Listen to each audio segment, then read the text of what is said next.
많이 하신다. 그러나 한 가지 분명한 것은 이 저자가 이 받는 수신자들과 잘 알고 있는 관계다라는 것은 변함이 없습니다. 그리고 그들에 대한 애정과 그들에 대한 사랑을 가지고 있었던 사람이라는 것은 분명합니다. 그러나 그 사람이 누구인지는 잘 모른다라는 것이죠. 그리고 수신자는 누구죠? 수신자? 이걸 누구에게 보냈다고 그랬죠? 한 주 지났는데 다음 주에도 또 설교 또 합니다. 히브리인들에게, 그렇죠? 원 제목이 히브리인들에게 이런 제목입니다. 히브리인들 중에는 세 종류가 있다고 말씀을 드렸습니다. 하나는 그 팔레스타인 지역에 살고 있는 그 히브리인들이고요.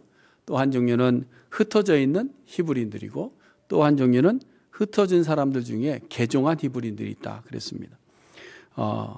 그래서 이 개종한 히브리인들이 종교적 박해를 통해서 고향을 떠나야 했는데 그 사람들을 향해서 지금 이 서신을 쓰고 있다라는 겁니다.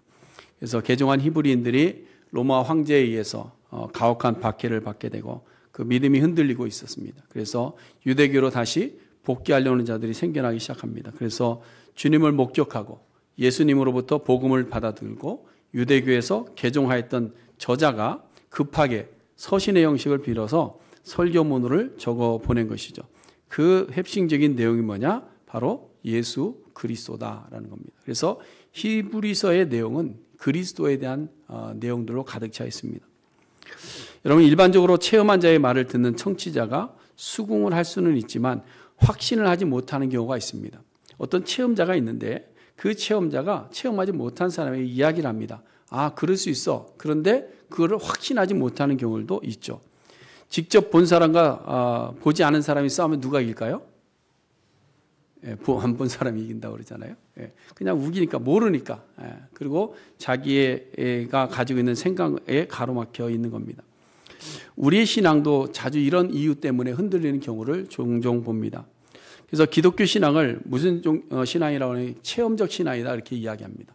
우리 안에 체험이 없으면 아무리 체험한 사람들의 신앙을 이야기를 해도 그것을 알아듣지 못하더라라는 것이죠. 가끔 말씀을 나누다 보면 그래서 이런 말 하시는 분들이 계세요. 나도 제자들처럼 예수님을 좀 직접 보고 예수님에게 직접 배웠다면 나는 예수님 잘 믿었을 것 같아. 이런 분들이 있습니다. 나도 선지자들처럼 하나님께서 막 내게 직접 찾아오셔서 막 말씀으로 조곤조곤 이렇게 얘기해 주시고 그러면 내가 하나님을 잘 섬길 수 있을 것 같아. 그런 이야기를 하시는 분들이 종종 있습니다. 근데 사실은 확신이 없기 때문에 이런 얘기 하는 겁니다. 경험자로부터 체험자로부터 이야기를 들었음에도 불구하고 그 예수를 확신하지 못하기 때문에 이런 이야기들을 하는 겁니다. 근데 여러분, 우리가 잘 아는 대로 나사로와 부자의 비유에 보는 바와 같이 부자가 죽은 나사로를 다시 보내주세요. 우리의 가족들에게 보내서 우리가 육체가 죽고 나면 천국과 지옥이 있다는 것을 우리의 가족들에게 좀 전해주세요라고 이야기합니다. 그러자 아브라함이 이렇게 말하죠. 그들에게는 누가 있다? 모세와 선지자들이 있다. 그리고 그들의 말을 듣지 아니하면 아무리 죽은 자가 다시 살아나서 말을 한다고 할지라도 듣지 않을 것이다. 개종한 히브리인들이 사도들을 통해서 복음을 받아 개종했지만 그들이 박해를 당하고 삶의 고난이 닥치니까 다시 유대교로 돌아가려고 한 것은 사도들이 전하해 준 그 복음에 대해서 그 예수에 대한 지식이 부족했고 예수에 대한 확신이 없었기 때문이다라는 겁니다. 여러분, 우리도 마찬가지죠. 우리의 신앙이 점점 식어지고 우리의 믿음과 열정이 자꾸 의심과 두려움으로 변화되는 이유가 무엇일까요? 그것은 바로 예수에 대한 확신이 없기 때문입니다. 예수에 대한 확신. 예수님에 대한 지식이 부족하기 때문입니다. 그래서 그 예수에 대해서 오늘 우리가 좀 한번 생각해 보려고 합니다. 창세기 1장 1절의 말씀은 어떻게 시작되죠? 태초에 하나님이 천지를 창조하시니라. 태초에를 빼고 나면 주어가 뭐예요? 하나님이 이렇게 됩니다. 하나님이. 그러면 마지막 요한계시록 22장 마지막 절은 어떻게 되어 있을까요? 며칠 전에 읽었잖아요. 주 예수의 은혜가, 그렇죠? 모든 자들에게 있을지어다. 이렇게 끝납니다. 여기 주어가 누구예요? 예수가 주어입니다. 이렇게 처음과 끝이 처음은 하나님, 마지막은 예수가 주어로 끝나는 우리의 성경의 모습을 봅니다. 하나님께서는 하나님 자신을 모든 사람들에게 보이시려고 창세기 1장 1절부터 말씀하시기 시작하십니다. 그래서 첫 시작이 창조의 사역을 통해서 하나님이 세상을 창조하시면서 하나님을 보여주십니다. 그 다음에 1절에 나와 있는 대로 선지자들을 통해서 오늘 1장 1절에 옛적의 선지자들을 통하여 이렇게 돼 있죠. 많은 선지자들을 통해서 누구를 말씀하고 있는 거예요? 하나님을 말씀하고 있는 거예요. 하나님이 누구신가? 그래서 선지자는 누가 선지자냐? 하나님을 증거하고 하나님을 보이는 사람들이 선지자입니다.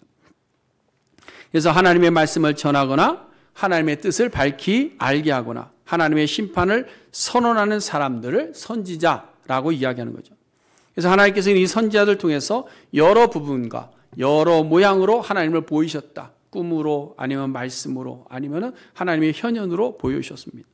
그래서 오늘 본문에 보면 조상들에게라고 되어 있는데 이는 이 땅에 살고 있던 모든 사람들을 포함하고 그들에게 하나님을 보이셨다.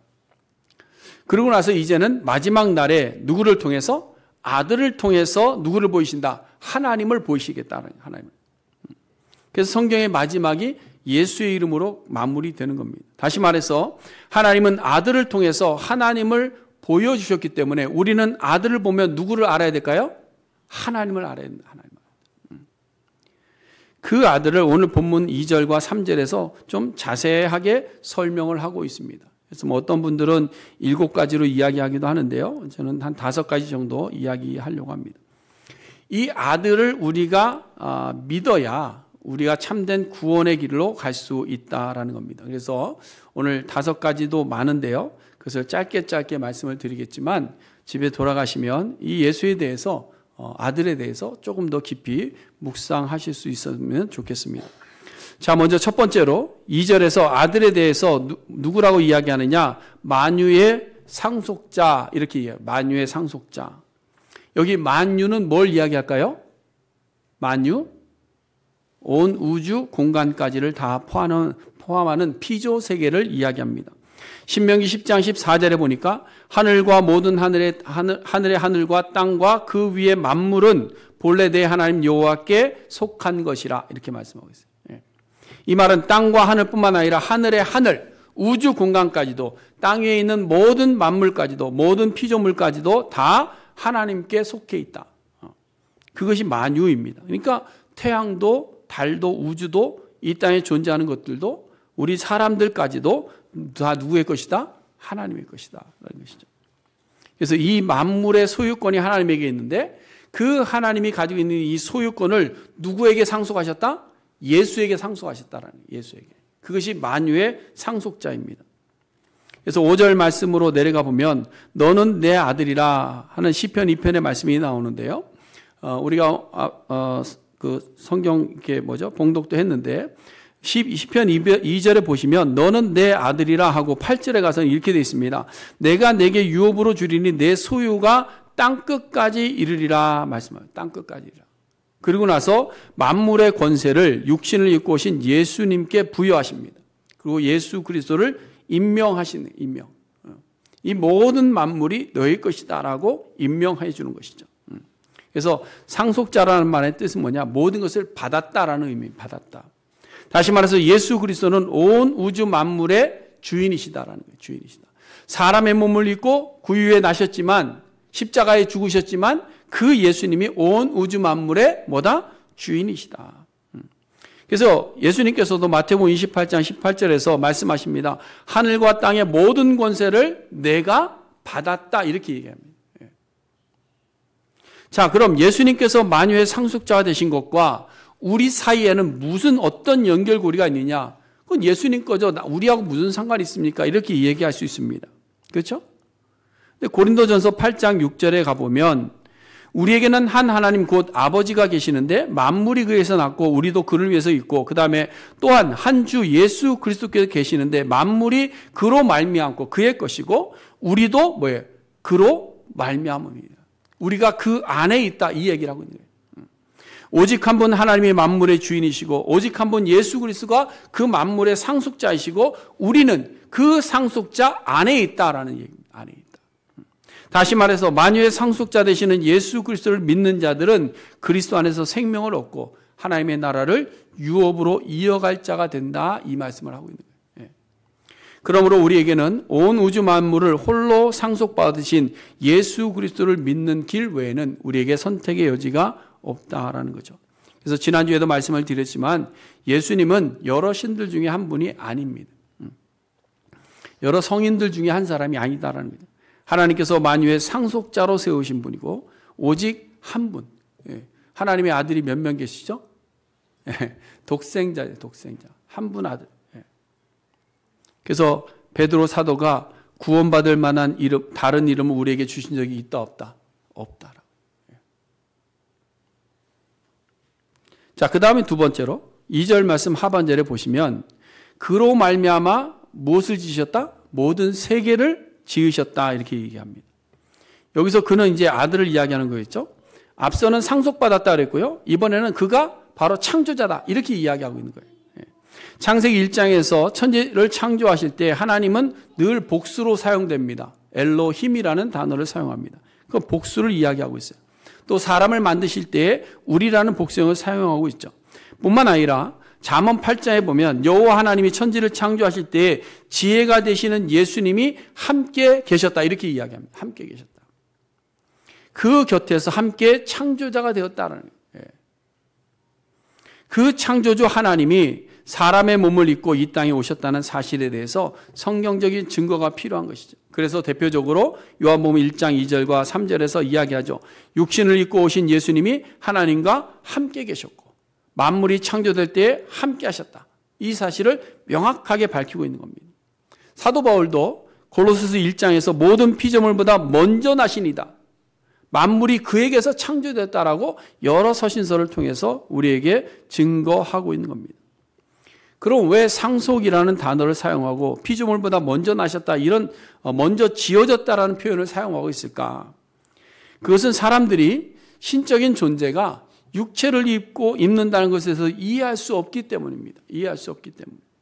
그래서 유대인들은 예수님께서 이 땅에 오셔서 내가 하나님의 아들이다라고 할 때 뭐라고 이야기했습니까? 네가 신성 모독하고 있다, 이렇게 이야기한 거예요.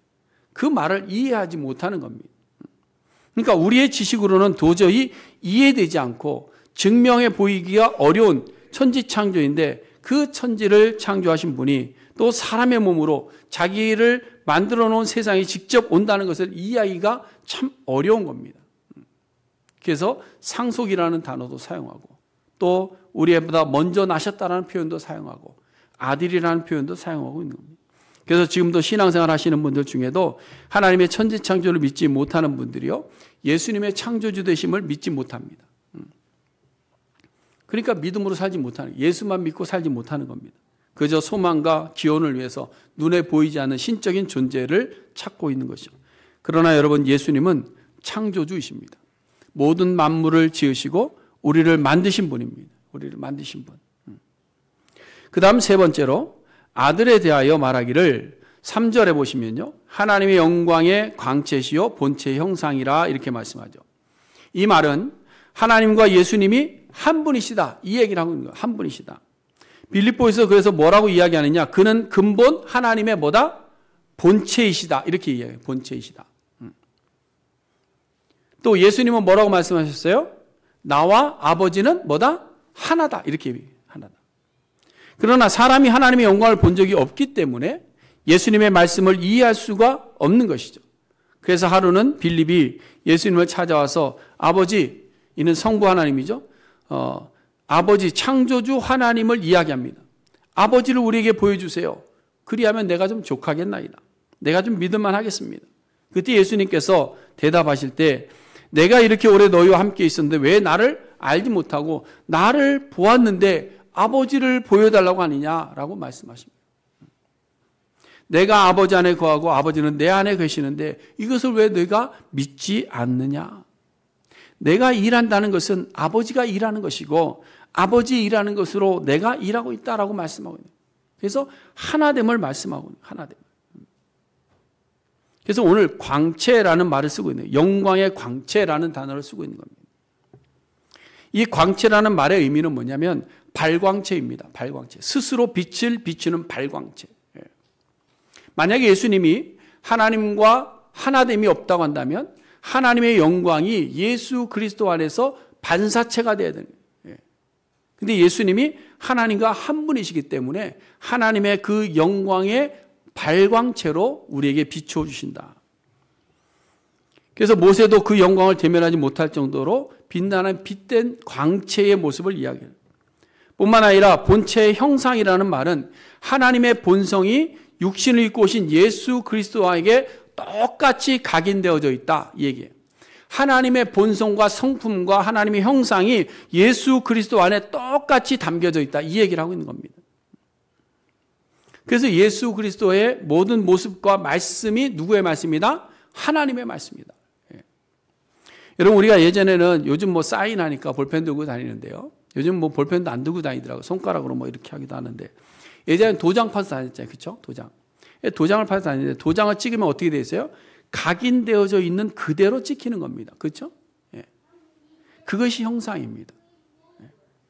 하나님의 영광의 광채가 예수 그리스도에게 각인되어져서 하나님의 형상이 영광의 광채가 그대로 우리에게 비추어진다 이 얘기라고 합니다. 그럼 예수님께서 사람이 볼 수 없는 빛을 발하시면서 다니셨는가? 그렇지 않죠. 평소에는 그저 평범한 사람의 모습으로 다니셨습니다. 성경에서는 한 번 베드로가 변화산에서 예수님의 용모에 빛이 나는 것을 본 것 외에는 없습니다. 그럼 하나님의 영광의 광채를 우리가 어떻게 볼 수 있느냐? 어떻게 볼 수 있느냐? 광채라는 것이요. 단순히 어떤 빛의 형상만을 가지고 있는 것이 아니라 그 속에서 드러나고 있는 인품과 가르침 속에서 드러난다는 거예요. 복음서에서 자주 볼 수 있는 말이 있습니다. 그 가르치시는 것이 권위가 있어 보인다. 그 가르치시는 걸 보니 다른 사람과 다르더라. 그 가르치는 걸 보니 서기관과 같지 않더라. 예수님의 가르침을 보면서 믿지 않았던 사람들이 이야기하는 겁니다. 무슨 얘기냐면 예수님께서 삶에서 가르침을 통해서 그의 삶을 통해서 다른 사람과 다른 하나님만이 할 수 있는 그런 영광된 모습을 각인되어져 있기 때문에 그것을 세상 가운데 그대로 보여주셨다라는 이야기. 예수님께서 빌립에게 하신 말씀도 내가 지금까지 가르쳐 주었음에도 어찌 네가 하나님을 보지 못하였다고 하느냐. 예수님께서는 스스로 창조 하나님 되심을 그의 삶을 통해서 보여주셨습니다. 흉내만 낸 것이 아닙니다. 외식한 것이 아닙니다. 예수님께서는 제자들의 발을 씻어주시면서 병든 자를 고쳐주시면서 소외된 자들을 높여주시면서 어린아이를 존중하면서 그 인격으로 하나님의 영광의 광채를 비추어 주신 겁니다. 그렇다면 우리의 형상은 누구의 형상이죠? 우리는 누구의 형상이에요? 자신이 없는 거예요. 아직도. 우리는 누구의 형상으로 지음받았어요? 하나님의 형상이에요. 그러면 하나님의 형상으로 지음받은 자가 하나님의 광채를 드러내려면 어떻게 해야 될까요? 화장을 잘하면 되죠. 우리의 삶과 우리의 입에서 나가는 말과 우리의 행동과 이런 것으로 하나님의 영광된 광채가 우리의 몸을 통해서 드러나게 되는 거예요. 그것이 예수와 우리가 하나 됐다라는 것을 의미하고 있는 거예요. 자, 그 다음 네 번째로 아들은 능력의 말씀으로 만물을 붙드시는 분입니다. 요한복음 1장 14절에 보면 예수님을 말씀으로 표현했고요. 말씀이 육신이 되어 우리 가운데 거하신다 이렇게 표현합니다. 거하시면서 그러면 그 말씀의 역할이 뭔가를 알아야지. 그렇죠? 그냥 거하시기만 하면 되느냐? 그 말씀이 무슨 역할을 하고 있느냐? 무슨 역할? 우리 학문을 배우고 가르치는 자들의 말을 듣습니다. 그럼 그 말이 우리 안에 머물러 있을 때 그 말을 통해서 뭐예요? 우리의 삶을 이끌어가지 않습니까? 그것이 말씀의 역할이에요. 그럼 하나님의 말씀이 가지는 역할이 무엇이냐? 우리가 4장으로 조금 더 넘어가 보세요. 4장. 히브리서 4장.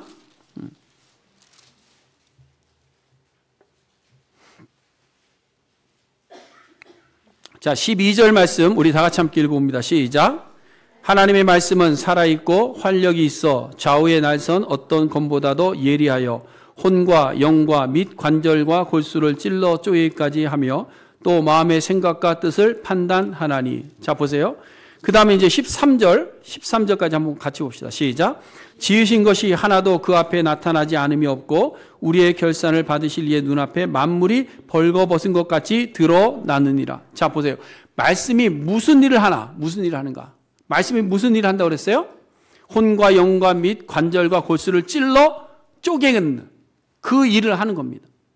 우리의 마음의 생각과 뜻을 판단하시는 일을 누가 하는 거예요? 말씀이 한다는 거예요. 말씀이. 그러면 그 말씀 앞에 우리가 감출 수 있는 것이 있다 없다? 없다라는 것이 13절의 말씀이에요. 우리 속에 생각하는 것을 누가 감찰하십니까? 하나님의 말씀이 감찰하는 거예요. 그래서 여러분 우리의 마음속에 갈등이 있으면요 감사하셔야 돼요. 마음속에 찔림이 있으면 감사하셔야 돼요. 왜 그럴까요? 하나님의 말씀이 우리 안에서 역할을 하고 있는 거예요. 근데 말씀을 들었습니다. 죄가 드러났습니다. 그런데 찔림이 없어요. 그럼 뭐예요? 말씀이 내 속에서 역사하고 있지 않는 거예요. 여러분 온 우주 만물을 주관하시는 분은 하나님이십니다.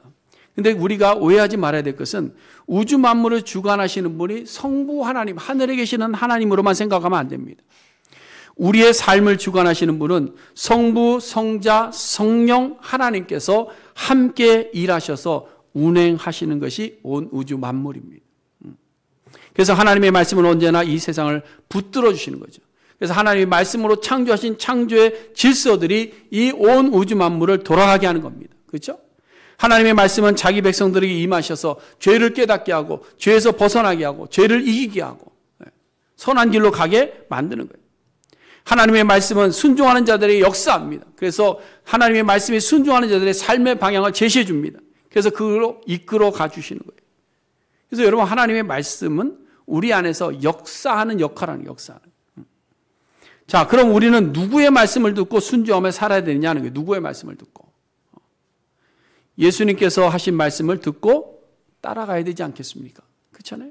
그래서 우리가 신앙생활하는 거잖아요. 그렇죠? 그렇지 않나요? 동의하신 분이 별로 안 계시는 거예요. 예수님께서 주시는 말씀은 우리를 하나님 나라로 인도하시기 위한 가이드라인을 제공하셔서 우리를 이끌어 가시는 것이 예수님의 말씀입니다. 믿으십니까? 예수님께서 우리에게 오셔서 말씀하신 것이 그냥 이거야 라고 지식을 심어주기 위한 것이 아니라 우리로 하여금 하나님의 나라로 이끌어 가시기 위해서 말씀하신 거예요. 그럼 뭐라고 말씀하셨느냐? 그럼 우리가 그 말씀을 따라가면 되잖아요. 그렇죠? 이제 따라가면 돼요. 순종하면 돼요. 근데 예수님이 어떻게 하면 하나님 나라 들어갈 수 있느냐 말씀하셨어요. 자, 마태복음 5장 찾아봅시다. 마태복음 5장. 신약 성경 제일 처음에 있습니다. 마태복음 5장. 우리가 그렇게 원하는 복 받기 원하는데요. 그 복에 대해서 예수님께서 말씀하시고 있는 거예요. 자, 예수님께서 복의 길이 이 길이야라고 말씀하신 겁니다. 자, 3절부터 시작. 심령이 가난한 자는 복이 있나니 천국이 그들의 것이며 애통하는 자는 복이 있나니 그들이 위로를 받을 것이며 온유한 자는 복이 있나니 그들이 땅을 기업으로 받을 것이며 의에 줄이고 목마른 자는 복이 있나니 그들이 배부를 것이며 긍휼히 여기는 자는 복이 있나니 그들이 긍휼히 여김을 받을 것이며 마음이 청결한 자는 복이 있나니 그들이 하나님을 볼 것이며 화평하게 하는 자는 복이 있나니 그들이 하나님의 아들이라 일컬음을 받을 것이며 의를 위하여 박해를 받은 자는 복이 있나니 천국이 그들의 것임이라. 자, 8가지의 복 받는 길입니다. 순종하시기 바랍니다. 심령이 가난하셔야 돼요. 애통하세요. 좋은 것만 따라가지 마시고 애통하세요. 온유하시기 바랍니다. 승질 부리지 마시고요. 옆 사람하고 싸우지 말고 돈 안 깎아준다고 싸우지 말고 마켓 가서 또 의에 줄이고 목마른 자가 돼야 돼. 의를 위해서 나를 희생할 수 있어야 돼. 긍휼히 여기는 자가 된다. 바라보는 모든 사람들을 긍휼히 여길 줄 알아야 돼요. 나만 생각하지 마시고 긍휼히 마음이 마음이 깨끗해야 돼요. 마음에 꿍소를 가지고 있으면 안 됩니다. 화평하게 하는 자가 되어야 됩니다. 여러분 다투는 자가 되어서는 안 돼요. 화평하게 하는 자가 돼요. 그래야 천국 간대요. 의를 위해서 박해를 받는 자가 복이 있대요. 예수 믿다가 고통당할 수 있습니다. 예수를 전하다가 좀 멸시도 당할 수 있습니다. 미움도 받을 수 있습니다. 그럼에도 불구하고 그걸 하라는 거예요. 누구의 말씀이에요? 예수님의 말씀이에요. 이게 무슨 길이에요? 복 받는 길이에요. 여러분 복 받기 원하시죠? 우리가 원하는 복이 여기 있는 겁니다.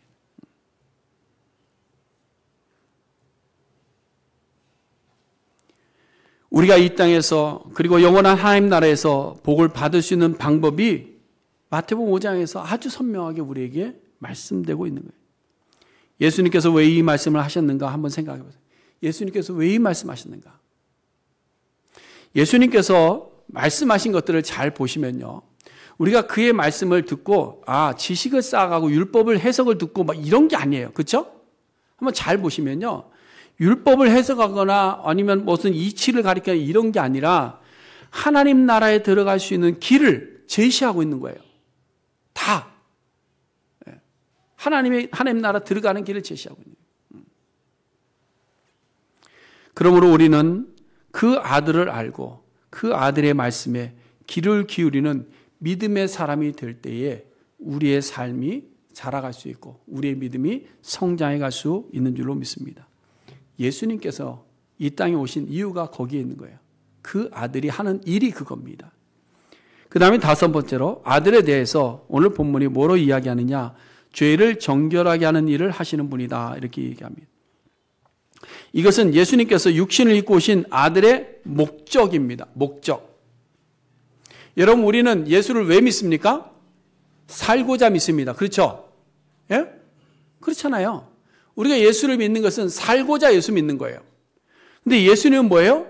우리를 살리고자 죽으려고 오신 분이에요.